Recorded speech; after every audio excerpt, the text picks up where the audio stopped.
예, 오늘 말씀은 룻기입니다. 이제 사사기는 지난주로 이렇게 마치고 오늘 다시 룻기로 돌아옵니다. 룻기 1장 15절로부터 18절까지 룻기 1장 15절로 18절 구약성경 403쪽 정도 되겠습니다. 룻기 1장 15절로 18절 찾으신 줄 알고 봉독하겠습니다. 나오미가 또 가로되 보라, 내 동서는 그 백성과 그 신에게로 돌아가나니 너도 동서를 따라 돌아가라. 룻이 가로되 나로 어머니를 떠나며 어머니를 따르지 말고 돌아가라. 강권하지 마옵소서. 어머니께서 가시는 곳에 나도 가고 어머니께서 유숙하시는 곳에서 나도 유숙하겠나이다. 어머니의 백성이 나의 백성이 되고 어머니의 하나님이 나의 하나님이 되시리니 어머니께서 죽으시는 곳에서 나도 죽어 거기 장사될 것이라. 만일 내가 죽는 일 위에 어머니와 떠나면 여호와께서 내게 벌을 내리시고 더 내리시기를 원하나이다. 나오미가 룻의 자기와 함께 가기로 굳게 결심함을 보고 그에게 말하기를 그치니라. 여기까지 보겠습니다. 사사기 다음에 룻기죠. 그 다음에 사무엘 상하서가 나오죠. 자, 이 룻기는 그 사사 시대에 일어난 실제 사건입니다. 룻기 1장 1절을 보실까요? 보시면은 같이 읽으실까요? 룻기 1장 1절 시작. 사사들의 치리하던 때에 그 땅에 흉년이 드니라.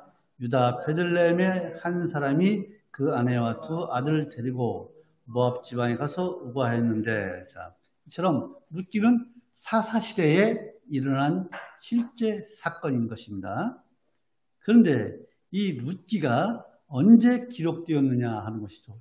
기록은 사사시대에 일어났으면 사사시대에 기록되었으면 좋은데 이것이 언제 일어났냐 하면, 언제 기록되었냐 하면 한참 후에, 몇십 년 후에 다윗 시대에 기록된 걸로 보여집니다. 어떻게 그걸 알 수 있냐면은 룻기 4장을 보실까요? 4장, 맨 끝을 보십시다. 4장.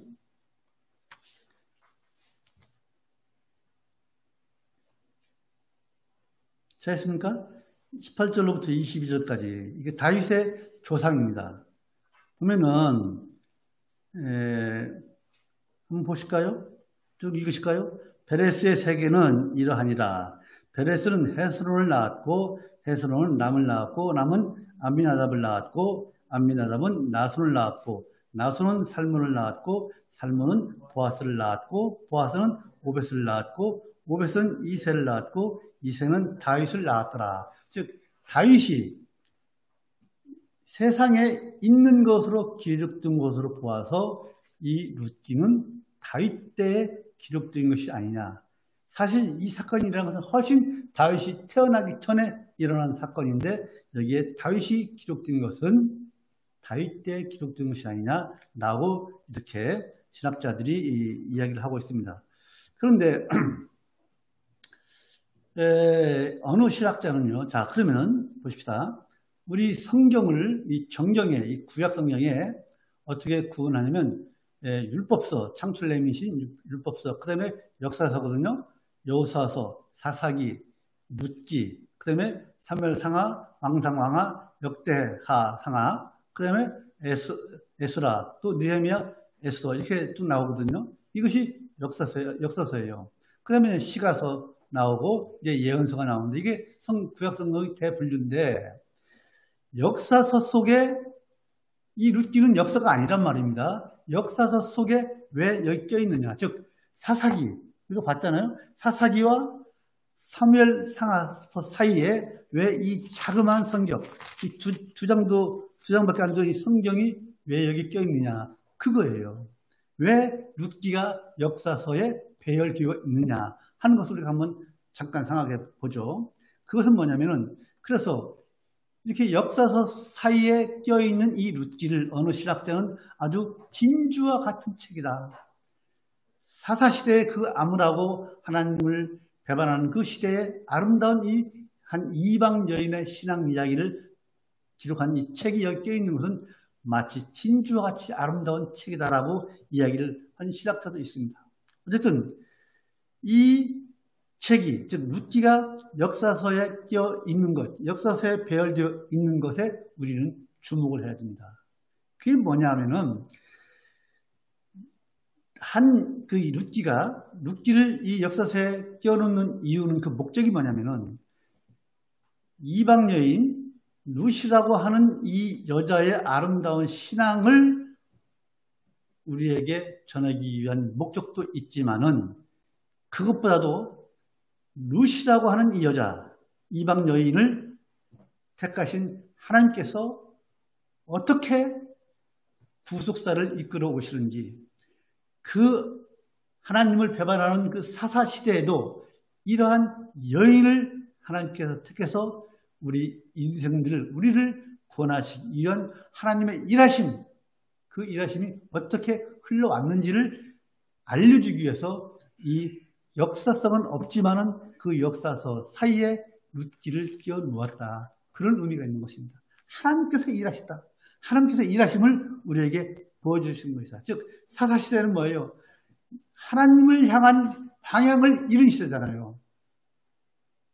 이스라엘 백성들이 하나님을 배반하고 우상을 섬기면 하나님께서 징계하시잖아요. 다른 나라를 불려와서 몇십 년 동안 압박당하게 하고, 그럼 이스라엘 백성들이 회개하면 또 구원해 주시고, 구원해 주셔서 잘 먹고 잘 살다가 또 3, 40년 지나가면 또 하나님의 은혜를 잃어버리고, 그런 시대를 6번 반복해서 340여 년 동안 그런 역사 속에서 이 룻이라고 하는 이 여인의 그 신앙을 통해서 하나님께서 우리를 구원하시고자 하는 그러한 하나님의 일하심은 끊임없이 이루어졌다 하는 것이죠. 자, 그래서 또 이 룻기가 또 특별한 것은 뭐냐면은 오늘날이나 여자들의 그 여성분들의 그 여건이 신장되어 있지만은 불과 우리나라도 조선시대만 해도 더불어 이 시대는요 완전히 남성 중심의 사회입니다. 남성 중심 사회에서 이 한 여성, 그것도 이방 여성을 택해서 이 책의 주인공으로 삼으신 것은 어떤 특별한 의미가 있는 거예요. 그래서 우리가 룻이라는 여자가 시어머니를 따라서 살았지, 그게 아니고 왜 룻이라는 이 여인을 택해서 이렇게 이방 나라 여인을 택해서 주인공으로 만들어서 이 책을 쓰시게 하는가, 그 의도가 있는 것이다. 그 의도가 뭐냐? 첫 번째로는 우리 개인적으로는 뭐냐? 아무리 타락한 시대라 할지라도, 사사시대가 얼마나 타락했습니까? 아무리 타락한 시대라 할지라도 이처럼 순결한 신앙을 가지고 있다고 하는 것은, 즉 순결한 신앙은 축복의 원천이라는 것입니다. 순결한 신앙은 축복의 원천이다. 그것이 개인들에게 주는 의미고, 또 하나님의 관점에서 구속자적으로는 아무리 이렇게 타락한 시대가 이게 순환된다 할지라도 하나님을 향한 그 순수한 신앙을 가진 그 과부를 택해서 구속사의 중심이신 우리 예수 그리스도의 족보에 오르게 하는 것. 예수님의 족보에 올랐잖아요. 마태복음 봅시다. 마태복음 1장 봅시다. 마태복음 1장 4절 보십시다. 1장 5절 보십시다. 마태복음 1장 5절 시작성경 맨 첫 페이지죠. 자, 룻이 여기에 족보에 나오는 거 다 아시잖아요. 한번 보십시다. 마태복음 1장 5절 찾았죠? 시작. 살몬은 라합에게서 보아스를 낳고, 보아스는 룻에게서 오벳을 낳고, 오벳은 이새를 낳고, 6절 이새는 다윗을 낳으니라. 이것이 이 족보 자체가 예수님의 족보입니다. 이처럼 이방 여인을 택해서 하나님께서는 구속사를 이끌어 가시는 하나님이시라는 것을 알려주기 위해서, 즉 구속사의 맥은 어떻게든 우리 하나님께서 이끌어 보신다. 즉 하나님께서 이렇게 일하신다는 것을 보여주시는 것입니다. 이것이 사사기에 대한 개괄적인 그 개념입니다. 자, 사사시대에, 자, 보면은, 아까 우리가 1장 1절 읽었죠? 베들레헴에 사는 엘리멜렉이라고 하는 사람이 이스라엘의 흉년이 들자 자기 가족들, 즉, 아내, 나오미죠. 두 아들, 말론과 기론을 데리고 어디로 갑니까? 이방 땅 요단강을 건너서 요단강 동쪽 모압 땅에 갑니다. 모압 땅에 가서 이주해, 즉 오늘날 말하면 모압 땅으로 가서 이민을 가서 사는 거예요. 근데 이민 가서 살다가 이제 얼마 안 되어서 가장인 엘리멜렉이 죽어버립니다. 엘리멜렉이 죽습니다. 그리고 이제 얼마 안 있어서 두 아들이 이제 장성해서 장가를 갈 거 아니겠습니까? 장가를 갔는데 이스라엘 백성이니까 이스라엘 여인을 택하지 않고 이민 간 그곳, 즉 오늘날 뭐 미국에 살았으면 미국 여자를 얻어서 결혼을 했어요. 말론과 기론이. 말론의 아내가 누구냐면은 룻이에요.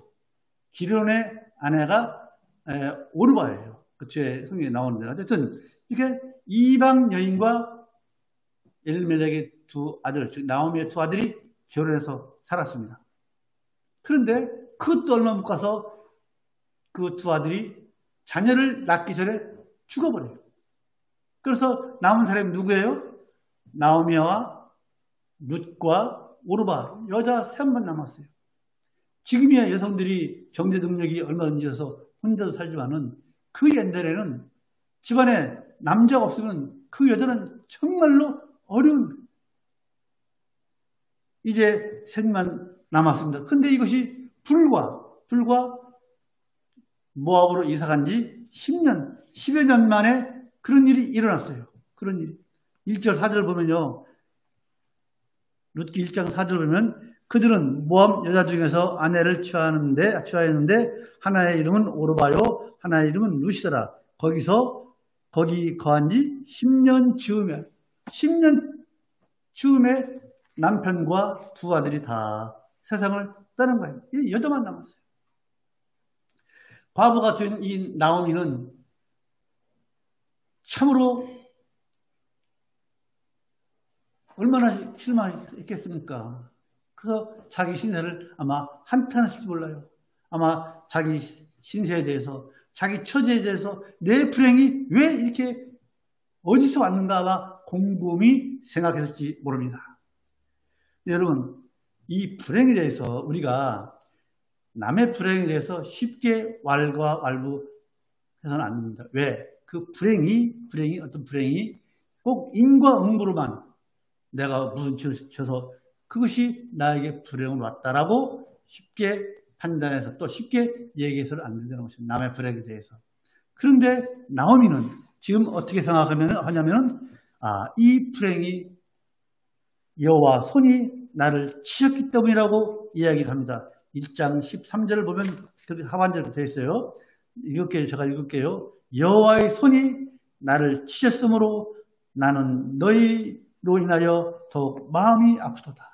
여호와의 손이 자신을 치셨기 때문에 내가 이런 불행이 오지 않나 이렇게 생각을 하는 것이죠. 즉 약속의 땅, 하나님께서 주신 가나안 땅을 떠난 것이 불행의 원인이라고 생각하고 있을지도 좀 모르는 것입니다. 나오미의 생각이에요. 그런데 나오미의 그 생각, 하나님의 땅을 떠났으니까 내가 이런 불행을 받는구나, 나는 그런 징계를 받는구나라는 그런 생각이 옳을지도 모르는 뒷받침이 뭐냐면은 나오미가 이제 두 며느리들과 같이 모압을 떠나서 이스라엘로 들어가잖아요.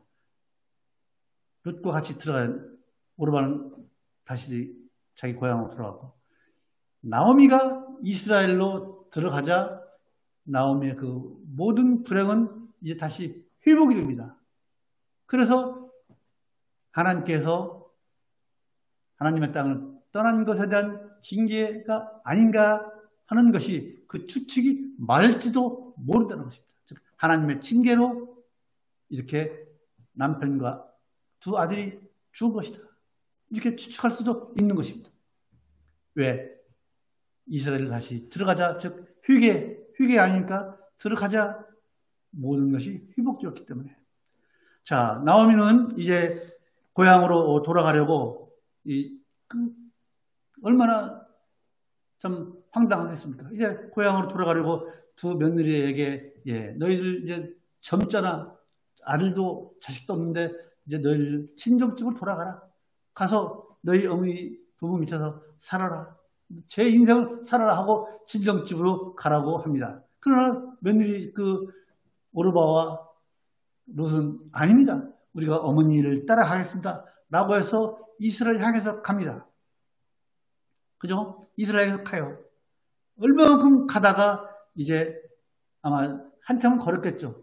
몇 날 며칠 걸었는가. 아마 추측한 어떤 사람은 이제 국경, 모압과 이스라엘의 국경, 어떻게 보면 요단강이거든요. 그 국경 근방에서 이제 마지막으로 나오미가 두 며느리들에게 얘들아, 너희들 제발 좀 돌아가라. 돌아가서 너희들 이방 여인이 어떻게 이스라엘 가서 살려고 그러냐. 울면서 셋이서 붙들고 울면서 강구를 합니다. 그러자 오르바는 이제 어머니의 말을 듣고 다시 자기 친정집으로 돌아갑니다. 그것이 1장 14절입니다. 그들이 소리 높여 다시 울더니 오르바는 시모에게 입맞추되 롯은 그를 붙잡더라. 15절 나오미가 또 가로되 보라 내 동설은 그 백성과 그 시인에게로 돌아가나니 즉 오르바는 자기 백성 자기 시인에게 즉 모압으로 다시 돌아갔습니다. 그러나 롯은 끝까지 시어머니 나오미를 따랐습니다. 그래서 오늘 말씀의 제목이 뭐예요? 좋은 선택의 결국입니다. 오르바의 선택과 롯의 선택이 오늘 우리에게 어떤 교훈을 주는지 생각해 보자는 것입니다. 첫 번째로 여러분 한 가정의 가장의 신앙은 그 가족의 구원과 직결되는 것입니다. 엘리멜렉이 온 가족을 데리고 이제 모압으로 와서 이주했습니다. 그렇죠? 흉년을 피해서. 그것은 인간적으로 얼마든지 가능한 일이에요. 자기 새끼를 또 자기 아내를 먹여 살리기 위해서 남자로서는 얼마든지 이민 갈 수 있는 일이에요. 그러나 하나님의 백성이 하나님의 이 징계에 대해서 먼저 회개하지 않고 인간적인 생각으로 하나님의 땅을 떠난 것은 그것은 불신앙이나 마찬가지예요. 엘리멜렉이 그랬어요. 엘리멜렉이. 먼저 이것이 하나님의 징계로 오는 흉년이구나 라는 생각이 들면 먼저 하나님께 회개하고 하나님께 무릎 꿇고 용서를 구해야 되는데 인간적인 생각으로 떠난 것이에요. 그래서 엘리멜렉의 그 인간적인 생각은 결국 그 가정의 몰락이었습니다. 그렇습니까? 그래서 가장의 신앙이 얼마나 중요한지 몰라요. 가장의 신앙. 여러분, 그러면 유독 믿는 사람의 가장의 신앙만 중요합니까? 이렇게 반대로 질문할 수 있어요. 믿지 않는 집안의 가장이 믿지 않는 집도 얼마든지 잘 먹고 잘 사는데 왜 유독 믿는 사람의 가정의 가장이 신앙이 좋아야 한다는 그것은 무슨 이유입니까? 거기에 대한 답은요. 성경에서 나와 있습니다. 로마서 보십시다. 로마서 1장 24절 보십시다. 왜 유독 믿는 사람들의 가정이 그 가장의 신앙이 좋아야 하는지 로마서 1장 28절 보십시다. 로마서 1장 28절 시작성경 240쪽 정도 됩니다. 로마서 1장 28절 24절부터 쭉 읽어야 되는데 28절만 읽겠습니다. 로마서 1장 28절 신약성경 240쪽 찾았습니까?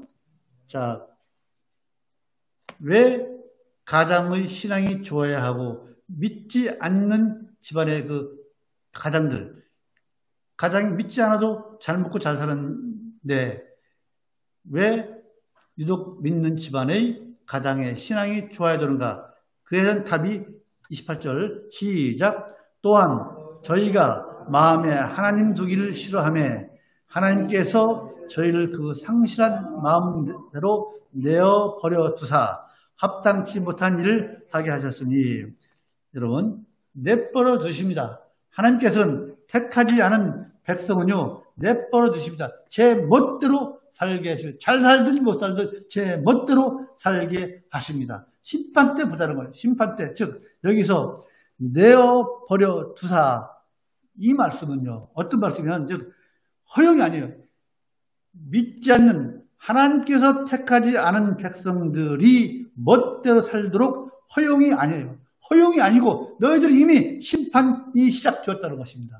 내어버려 두사는 것은 이미 심판을 받고 있다는 말씀인 것입니다. 그걸 알아야 돼요. 그래서 하나님께서 택하지 않은 백성들은 내버려 두죠. 내버려 두죠. 그러나 하나님께서 택하신 가정, 그 가정의 가장의 신앙이 어떠하냐에 따라서 그 가정이 복을 받고 또 징계를 받을 수 있는 것입니다. 근데 그 징계를 받을 때는 반드시 하나님께 무릎 꿇어야 돼요. 회개하고 나와야 돼요. 그래야 됩니다. 성경에서 예를 들어볼까요? 자, 믿는 가정과 하나님을 멀리한 가정을 성경에서 예를 찾아 드리겠습니다. 보십시다. 먼저 노아, 너무나 잘 알죠. 노아의 가정을 보시죠. 노아는 그 가정의 가장으로서 늘 하나님과 동행하는 삶을 살았어요.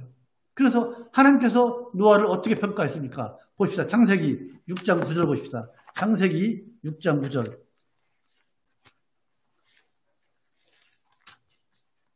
하나님께서 노아를 어떻게 평가하는가? 그 가장을 보십시다. 창세기 6장 9절. 구약성경 8쪽 찾았습니까? 창세기 6장 9절. 시작. 노아의 사적은 이러하니라. 노아는 의인이요 당세의 완전한 자라. 그가 하나님과 동행하였으며. 이게 하나님께서 노아에 대한 평가입니다. 당세의 완전한 자, 의인이라고 하나님께서 노아를 평가하셨습니다. 그래서 어떻게 했습니까? 그 결국은 뭐예요? 대홍수 때 모두가 멸망당하는 그때에 오직 노아와 노아의 아내와 셈, 함, 야벳과 그 아내들 8명만 구원을 받았지 않습니까? 이게 가장의 신앙의 본보기입니다. 또 아브라함도 마찬가지예요. 아브라함도 가장으로서 늘 하나님과 동행하는 삶으로 인해서 늘 평안하고 얼마나 그가 풍요롭게 살았습니까? 아브라함이 얼마나 부자였습니까? 이게 가장의 신앙이 어떠냐에 따라서 그 가장이 복을 받고 그 가정이 하나님부터 징계를 받는 그 대표적인 예인 것입니다. 자, 그러면 그 반대의 경우, 가장의 신앙이 좋지 않은 그 반대의 경우를 봅시다. 북이스라엘의 초대왕이 누구예요? 여로보암이잖아요. 여로보암이 이제 남과 북이 갈려서 초대왕이 되자 어떻게 했어요? 첫 번째 행한 일이 베델과 저 북 단에다가 뭘 세웠어요? 금송아지를 세우고 이게 하나님이야. 이스라엘 백성들은요, 통일됐을 때는 모두가 1년에 3번 예루살렘에 가서 하나님께 예배를 드려야 돼요. 그런데 이게 남과 북으로 갈리자 북이스라엘 사람들을 예루살렘에 못 가게 딱 국경을 치고 남과 북에다가 베델과 단에다가 금송아지를 만들어 놓고 여기서 예배 드려. 이게 하나님이야. 금송아지를 만들어 이게 하나님이니까 여기서 예배 드려. 굳이 멀리 예루살렘까지 갈 필요가 뭐가 있느냐. 이렇게 우상을 만들어 놓고 우상 숭배를 초장을 했어요. 그 결과 어떻게 됐습니까? 봅시다. 열왕기상 15장 29절. 열왕기상 15장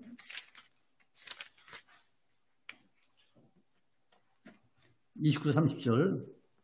구약성경 542쪽 정도 됩니다.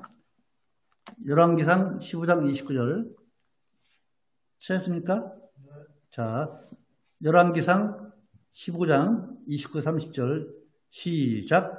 왕이 될 때에 여로보암의 온 집을 쳐서 생명 있는 자를 하나도 남기지 아니하고 다 멸하였는데 여호와께서 그 종 실로 사람 야히로 하신 말씀까지 되었으니 이게 무슨 말이냐면 거기 28절을 보면은 제가 이렇게 유다왕 아사 제3년에 바하사가 2대 왕이에요. 북이스라엘에. 바하사가 나답을 죽이고 대신하여 왕이 되고, 왕이 될 때에, 즉 바하사가 왕이 될 때에 여로보암의 온 집을 쳐서 생명 있는 자를 하나도 남기지 않냐고 다 죽여버렸습니다. 2대 왕 바하사가. 또 이 여로보암이 어떻게 줄을 졌냐면 초막절 7월 15일이잖아요. 그것을 하나님께서 만드신 절기를 7월 15일을 자기 마음대로 8월 15일로 옮겨버려요. 또 제사장도 자기 마음대로 자기 임명해요. 이렇게 죄를 지은 결과 여로보암의 가정은 씨 하나 남짓 다 죽었습니다. 또 누가 있습니까? 아합도 마찬가지예요. 아합의 가정도 열왕기하 7장 7절로 보면은 거기도 완전히 멸문당했어요. 읽진 않겠어요. 열왕기하 9장 7절로 9절. 또 신약으로 와서 누구 아나니아 아시잖아요. 예? 자기 밥한 돈을 하나님께서 바친다고 해놓고 실상은 얼마를 숨겨놓고 이게 전부입니다 하고서 성령을 속인 줄로 아나니아가 그 자리에서 즉사하고 와이프도 얼마 있다고 같이 즉사하잖아요. 이처럼 한 가장의 신앙이 이처럼 중요한 것입니다. 그 집안을 살리기도 하고 죽이는 것이 가장의 신앙인 것입니다. 우리 모두 가장 되시는 분들은요, 바른 신앙을 우리가 가질 수 있도록 힘을 써야 될 줄로 믿습니다. 어떻게 힘을 씁니까? 내 신앙이, 지금 내 믿음이 하나님께서 요구하시는 그 믿음인가? 또 내가 하나님 앞에 바로 서 있는가? 그것을 늘 살펴야 되는 것입니다. 내 주위를 살피는 그런 신앙을 가져야 될 줄로 믿습니다. 그러면 그 가족의 구성원들은 어떻습니까? 즉, 그 집안 사람들은요, 가장이 바른 신앙을 가질 수 있도록 늘 기도해주고 또 은혜로운 말로 권해서 그 가장이 가장으로서 직분을 잘 감당할 수 있도록 기도해주고 또 권면해 줘야 되는 것입니다. 그렇게 할 때 우리들의 가정은요, 하나님의 은혜 가운데서, 사랑 가운데서 참으로 우리 가정이 하나의 작은 천국이 될 수 있는 것입니다. 그렇지 않습니까?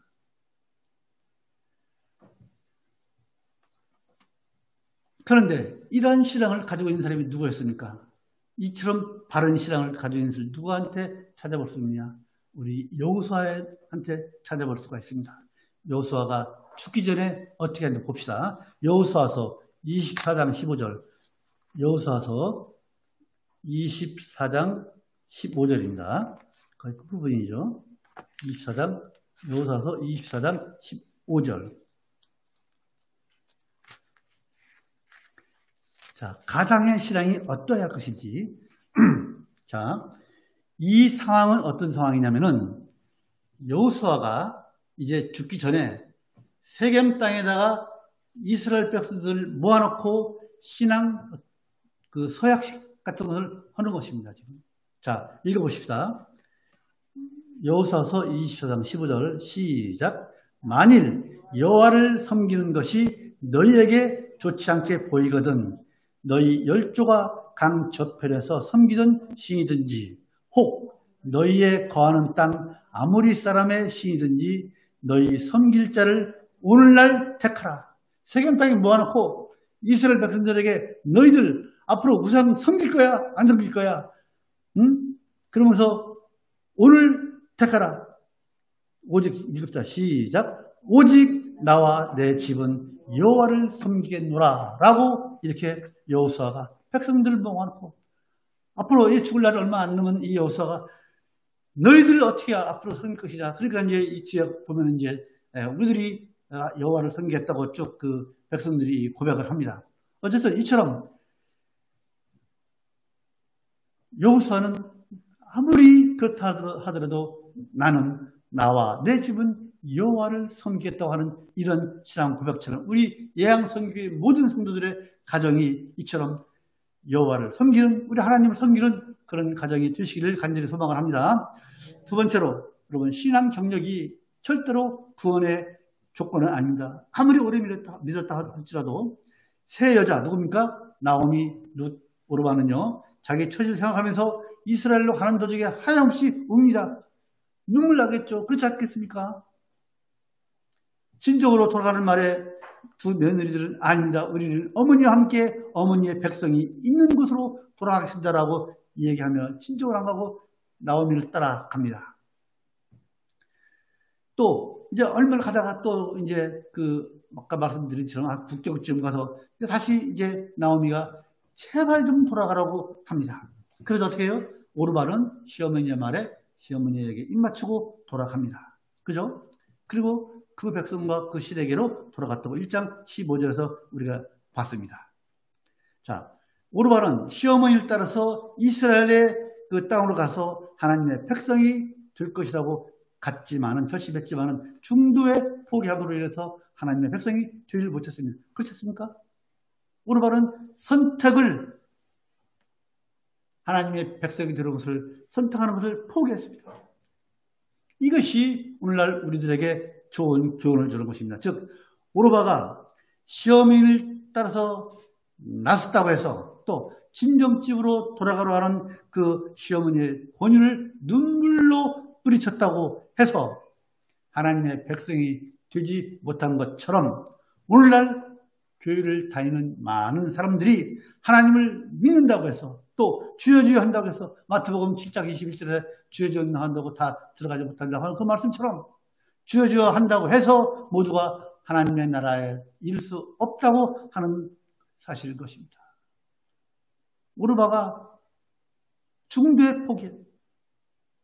그것은 잘못된 선택이라는 것입니다. 그래서 사도 바울 선생도요, 고린도전서 9장 26절, 27절 뭐라고 하냐면, 그러므로 내가 다름질 찾지 않겠습니다. 제가 읽겠습니다. 내가 다름질 하기를 향방 없는 것 같이 아니하고, 다름질 하기를 방향 없는 것 같이 하고, 즉 예수 그리스도만을 쫓아서 갖고 또 싸우기를 허공을 치는 것 같이 아니하며, 권투 선수가 싸울 때 허공 치면 두드려 맞는 것밖에 더 있겠습니까? 이것은 뭐냐? 싸울 때 허공을 치는 것 같이 아니했다는 것은 뭐예요? 영적인 싸움에서 사단에게 결코 지지 않고 헛되이 싸우지 않았다는 것입니다. 그렇게 내가 싸움을 살았다. 또 내가 내 몸을 쳐서 복종시켰다. 내가 내 몸을 쳐서 복종시켰다는 건 뭐예요? 여러분, 우리 일평생 원수는 누구예요? 남입니까? 아니에요. 내 자신이에요. 우리의 일평생 원수는 내 자신이에요. 옛 본성이 있는 내 자아인 거예요. 그게 내 원수예요. 그것을 쳐서 우리보다 중생한 사람 아닙니까? 중생한 그 새 영혼에게 내가 복종시키면서 내가 살았다. 그렇게 살았다. 그렇게 산 내가 후반절에 뭡니까? 남에게 전파한 후에, 사도 바울이 얼마나 복음을 전했습니까? 남에게 복음을 전파한 후에 도리어 내가 버림받을까 난 두려웠다. 이렇게 살았습니다. 그만큼 스스로 교만하지 않으려고 산 사도 바울인 것입니다. 이렇게 살아가는 것입니다. 즉 어떻게 해요? 계시록 2장 26절에 나오는 말씀처럼 계시록 26장 한번 보십시다. 2장 계시록 2장 26절 계시록 2장 26절 잘했습니까?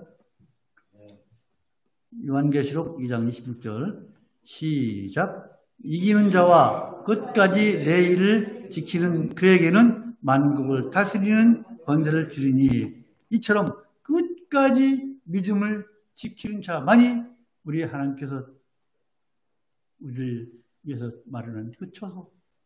오늘 아침에 그 모지사님 기도하신 것처럼 우리 소목사님 얼마나 참으로 아름다운 모습으로 천국을 가였습니까? 오늘 사모님 모시고다가 또 무슨 말하다 갑자기 또 눈물이 나서 눈물을 흘렸는데, 어쨌든 우리가 끝까지 하나님께서 우리에게 주신 그 믿음을 지키지 않는다면, 지키지 못했다면 그것은 결코 구원은 없는 것입니다. 끝까지 이기는 자. 그래서요, 지금 여러분 우리 믿음이 지금 현재 좋다고 또 좋은 신앙 정력을 가졌다고 해서 절대로 안심해서는 안 되는 것입니다. 오히려 그런 신앙을 가진 우리 모두는요, 그 믿음을 끝까지 지키도록 더욱 경성하는 삶을 살아야 될 줄로 믿습니다. 경성하는 삶은 뭐예요? 경성하는 삶, 즉 아까 말씀드린 것처럼 살피고 주의하는 거예요. 아까 뭐랬어요?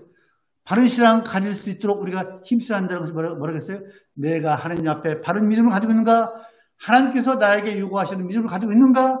그것이 바로 나를 살피고 주의하는 것이에요. 이런 믿음을 가지고 살 때 우리는 두려움과 떨림으로 우리의 구원을 이뤄 나갈 때 하나님 나라에 우리 하나님께서 우리를 위하여 예배해 놓으신 영광의 면류관, 의의 면류관, 승리의 면류관을 다 받아쓸 줄로 믿습니다. 마지막으로 세 번째, 우리가 룻과 오르바의 선택을 통해서 가질 수 있는 교훈은, 세 번째는, 여러분, 우리는요, 우리 주님을 붙잡는 신앙을 가져야 될 줄로 믿습니다. 주님을 붙잡는 신앙. 시어머니 나오미의 간곡하고도 사랑스러운 그런 권면에 룻은 끝까지 시어머니 나오미를 따랐습니다. 여기서 우리가 관심을 갖고 봐야 할 것은 그 말이에요. 어떤 말이냐면은,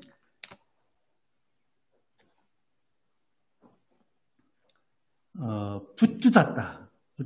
룻기 1장 14절 보실까요? 봅시다. 14장 읽읍시다. 14절 읽읍시다. 1장 14절 시작. 그들이 소리를 높여 다시 울더니 오르바는 그 시므에게 입맞추되 룻은 그를 붙주닫더라. 여기서 붙주닫다라는 말이 어떤 말이냐면, 여기 원어 히브리어를 보면은 따베카로 되어 있어요. 따베카. 근데 이 따베카라는 말의 원형은 뭐냐면, 따바크. 이 따바크라는 건 뭐냐면은, 우리가 이 물건을 그냥 끈으로 이렇게 묶어서 놓는 것이 아니고, 따바크라는 거는 이 두 물건이 아주 그냥 화학적으로, 물리적으로 결합해서 떨어지지 않는 그런 상태, 즉, 완전히 결합된 상태가 따바크예요. 즉, 이처럼, 룻은 시어머니 시어머니가 혼자 홀로 계시건 불쌍해서 시어머니를 따르는 것이 아니라, 나오미의 그 생각, 시어머니의 생각과 시어머니의 그 신앙심까지도 그대로 룻이 따른 것입니다. 이 표현에 의하면 붙주닫다, 따바크. 이것은 시어머니 나오미의 생각과 시어머니 나오미의 그 신앙심을 그대로 따랐다고 하는 것입니다. 즉, 그래서 그 결과 룻은 하나님의 백성이 될 수가 있었습니다. 그 신앙의 결국은 뭐예요? 여자임에도 불구하고 뭐예요? 다윗의 증조 할머니가 되었어요. 다윗의 증조 할머니. 한번 볼까요? 마태복음 1장 5절. 아까 읽었잖아요. 룻. 보아스가 룻에게서 누굴 낳죠? 오벳을 낳고, 오벳은 이새를 낳고, 이새는 다윗을 낳았으니까 룻이 다윗의 증조 할머니가 돼요. 예수님의 족보에 들어가고, 이처럼 룻의 그 신앙은 오늘날 우리 믿는 사람들에게 아주 큰 교훈을 주는 것입니다. 어떤 교훈입니까? 형식적으로 예수 그리스도를 믿는 종교 행위가 아니라 예수 그리스도의 그 사상, 그분의 가르침을 내 것으로 받아들여서 예수와 같이 생각하고 예수와 같이 행동하는 것, 이것이 곧 예수 그리스도를 붙잡는 신앙인 것입니다. 우리 모두 이런 예수님을 향한 그런 붙잡는 신앙을 가지시는 우리 모두가 되기를 간절히 소망을 합니다. 그런데요, 붙잡았다, 예수를 따랐다 하는 것 보십시다. 예수님을 따르는 사람들이 얼마나 많았습니까? 우리가 잘 아는 오병이어 기적 할 때 물고기 2마리하고 보리떡 5개로 몇 명 먹였어요? 남자만, 장정만 5,000명을 먹였지 않습니까? 그러면 그 사람들이 얼마나 많아요? 그러면 그 사람들이 밥도 안 먹고 예수님을 따른 거예요. 그들이 배부르면 왜 예수님께서 그들에게 오병이어 기적을 보입니까? 예수님을 따를 때 밥도 안 먹고 그냥 끼도 거르고 예수님을 따라다니다가 예수님의 그 오병이어의 그 빵을 먹는 은혜를 체험한 사람들입니다. 그렇지 않습니까? 그런 기적을 맛본 사람들이 이제 예수님께서 자기들의 입맛에 맞는 말씀을 안 하시니까, 즉 내가 로마를 쳐부시고 이스라엘의 왕권을 회복해서 다윗 시대처럼 강한 이스라엘을 만들어서 이스라엘 백성들을 잘 먹고 잘 살게 해주겠다. 이런 말씀 안 하시고 오직 무슨 말씀합니까? 어떤 말씀이에요? 누구든지 나를 따르거든 자기를 부인하고, 그죠? 자기를 부인하고 자기 십자가를 지고 따르라. 이런 말씀만 하시니까 자기들의 입맛에 맞는 말 안 하니까 예수님을 순식간에 아주 버리고 망설임 없이 예수님을 따라잖아요. 그렇잖아요. 그때 상황을 생각해 보십시오. 밥도 안 먹고 저분이야 하면서 따라다녔지만은 자기들의 입맛에 맞는 말을 안 하시니까 결국은 망설임 없이 떠났잖아요. 여러분, 이 시대에 우리가 진정으로 참으로 우리 주님을 따르려면 우리의 생각을 접어야 됩니다. 우리의 생각을 접고 예수님의 생각, 예수님께서 하신 그 행동, 남을 불쌍히 여기고 긍휼히 여기고 어려운 일 당할 때 같이 동참하고 그러한 예수님의 삶의 모습을 따르는 자, 이렇게 사는 것이 예수님을 붙잡는 성도들인 것입니다. 우리가 예수님을 붙잡으려면 어떻게 해야 돼요? 어떻게 해야 돼요? 우리 주님께서 아까 좀 전에 말씀하신 것처럼 마태복음 16장 24절에 있는 말씀처럼 뭐라고 합니까? 아무든지 나를 따라오려거든 자기를 부인하고 자기 십자가를 지고 나를 쫓을 것이니라. 이것이 예수 그리스도를 붙잡는 성도들의 생활이 되어야 될 줄로 믿습니다. 그럴 때 우리 하나님께서는 우리를 그래 정말로 예수님의 참된 제자구나 라고 인정하실 줄로 믿습니다. 자, 마지막으로 오늘 이 말씀 속에서 우리에게 주시는 그 구속사적 의미가 무엇인지. 구속사적 의미는 여러분 엘리멜렉이 흉년이 들자 먹거리를 해결하기 위해서 하나님의 땅을 버리고 모압 땅으로 갔잖아요. 그렇죠? 그 결과 해결이 되었습니까? 오히려 해결이 안 되고 본인과 자식이 죽는 그런 멸망을 받았습니다. 그런 불행을 당했습니다. 하나님의 백성이, 하나님의 택함을 받은 백성이 그 복의 근원이 어디냐? 삶에 있어서 복의 근원은 이런 물질 문제가 아니라 우리 하나님께서 우리와 함께 하시는 하나님의 보호하심과 하나님의 인도하심에 있다는 사실을 우리가 알아야 됩니다. 그겁니다. 우리 성도의 삶의 복의 그 근원이 하나님의 보호하심과 하나님의 인도하심에 있다는 걸 아시고 우리 하나님의 백성들은요, 우리 예양성교의 모든 성도들은 어떠한 이유로든 즉 생계에 관한 문제를 할지라도 하나님의 품을 떠나서는 안 될 줄로 믿습니다.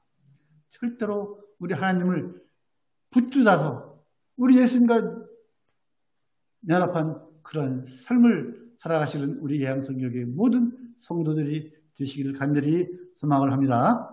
마치겠습니다.